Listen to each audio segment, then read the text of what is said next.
С летящ старт на Бата Агро се представяме с новите ни летящи дронове. Булагро досега в продуктовия си портфел не е имало летящи машини и с радост искам да споделя, че тази година на нашия щанд имаме две машини.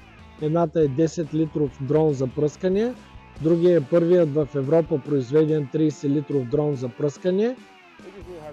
Компанията ABZ е една от първите, които започнаха да разработват земеделски дронове за пръскане. В Унгария правим софтуерните и хардуерните разработки за дроновете. Тук показваме най-новия ни модел 30 литров селскостопански дрон L30 с производителност 210 декара на час. Това е наистина ефективно решение в сравнение с традиционните пръскачки. Имаме CDA пръскаща система, която е икономическо изгодно решение. В изпръскващата глава имаме въртящ се диск, според чиято скорост се определя големината на всяка капка. С този дрон постигаме несравнима производителност, прецизност и ефективност за широк спектър от приложения.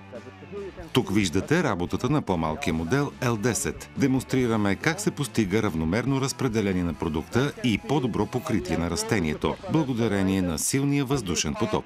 Благодарение на работата с дрон вие използвате до 95% по-малко вода и до 60% по-малко препарати за растителна защита.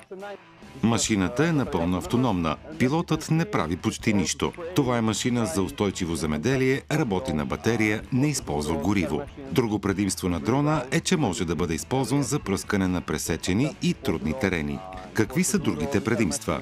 Регулируема работна ширина. Максимален поток на пръскане 16 литра на минута. Точност до сантиметър без интернет връзка. Прецизно регулиране на размера на капката. С Булагро ние планираме да постигнем голям успех на българския пазар.